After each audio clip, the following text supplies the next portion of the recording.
மிக முக்கியமான அரசியல் திருப்பம் மிகுந்த நாள் தமிழக அரசியல்ல.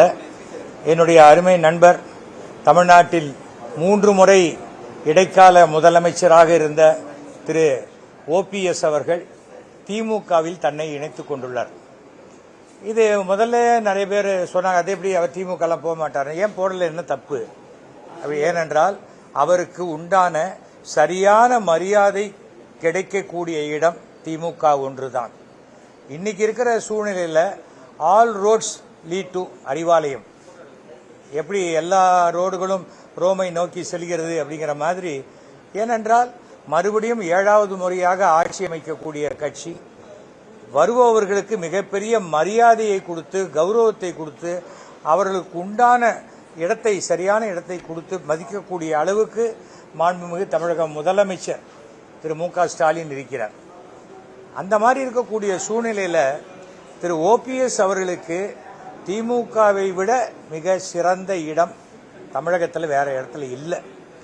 தவிர எம்ஜிஆர் எங்கிருந்து வந்தாரோ அந்த இடத்துக்கு இவர் போயிருக்கார்.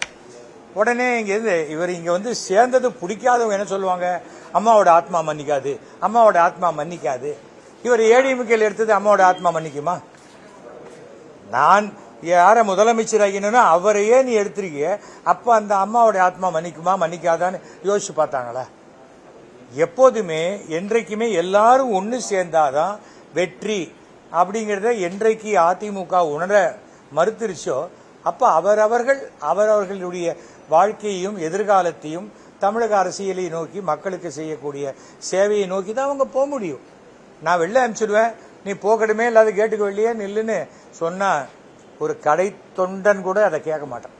ஏனென்றால் அவர்களுக்கு உண்டான, ஏனென்றால் முதலமைச்சராக இருப்பவருக்கும் ஒரு ஓட்டு தான், வெறுமன தொண்டனா இருக்கிறவனுக்கும் ஒரு ஓட்டு தான், எந்த கட்சியிலையும் இல்லாதவங்களுக்கும் ஒரு ஓட்டு தான். அப்படிப்பட்ட ஒரு ஓட்டை ஒரு ஜல்லிக்கட்டு நாயகன் தான் இவருக்கு பேர் OPS அவர்களுக்கு. அந்த காலத்தில் அந்த பீரியட்ல என்ன உண்டோ அதை பேசி பண்ணியிருக்காரு. 3 முறை இடைக்கால முதலமைச்சர் ஒருத்தரே இருக்கிறது எவ்வளவு பெரிய விஷயம்.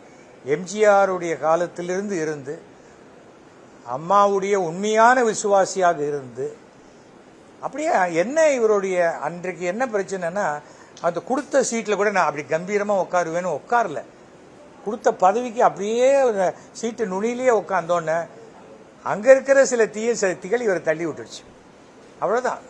இவர் தர்ம யுத்தம் நடத்தின அன்னைக்கு ராத்திரி 1:30 மணிக்கு இவரை போய் நான் பாராட்டிட்டு வந்தேன். கடந்த ஒரு 10 நாளா நான், ரவீந்திரன் துரைசாமி அவர்கள்லாம் சார்கிட்ட பேசிக்கிட்டு இருக்கோம். உங்க எதிர்காலம் மட்டும் இல்ல, உங்களை நம்பி இருக்கக்கூடிய உங்க சமூகத்தினருடைய எத்தனையோ பேருக்கு ஒரு எதிர்காலம் சிறப்பா அமையணும்னா நீங்க நல்ல முடிவு எடுக்கணும். நீங்க இந்த முடிவு தான் எடுக்கணும் நம்ம சொல்லக்கூடாது, ஆனா என்ன முடிவு எடுக்க வேண்டும் என்றதை நீங்க தீர்மானிச்சுக்கோங்க சார் அப்படின்னு அவர் சரியான முடிவை திரு OPS எடுத்திருக்கிறார். தன் மகனுடன் இங்க சேர்ந்திருக்கிறது ரொம்பவும் பாராட்டப்பட வேண்டிய ஒரு விஷயம். என்னைக்குமே வாழ்க்கையில 1% கூட அடாடா அங்கேருந்து இங்க வந்துட்டேமேன்னு வருத்தப்படவே வைக்காத ஒரு இடமாக திமுக அவர் வைத்துக் கொள்ளும். நான் கலைஞர் காலத்திலிருந்து நான் திமுக எல்லோட நெருங்கி பழகி கொண்டிருப்பவன். கலைஞர் அளவுக்கு மு க ஸ்டாலின் ஒரு மகன் பண்ணுவாரான்னு நினைச்சாங்க. கலைஞரை விட ஒரு படி மேலான சிறந்த ராஜதந்திரி என்று திரு மு க ஸ்டாலின் இன்றைக்கு நிரூபித்து விட்டார். இது கண்ணுக்கு எட்டின வரைக்கும் எதிரி கட்சிகள் அப்படின்னு நிறைய இருக்க ஒழிய ஜெயிக்கக்கூடிய கட்சின்னு எதுவுமே இல்லை. ஓட்டை பிரிக்கலாமே தவிர வின் பண்ணக்கூடிய அளவுக்கு இல்லை. ஸோ இந்த தேர்தலில் மிக பகத்தான வெற்றியை திமுக பெறும். மீண்டும் முதலமைச்சராக மு க ஸ்டாலின் வருவார். அந்த அமைச்சரவையில் திரு OPS அவர்கள் மிகச்சிறந்த ஒரு இடத்தை பெறுவார் என்ற நம்பிக்கைக்கு நான் ஆரம்பத்திலேயே என்னுடைய வாழ்த்துக்களை முன்கூட்டியே தெரிவித்துக் கொள்கிறேன்.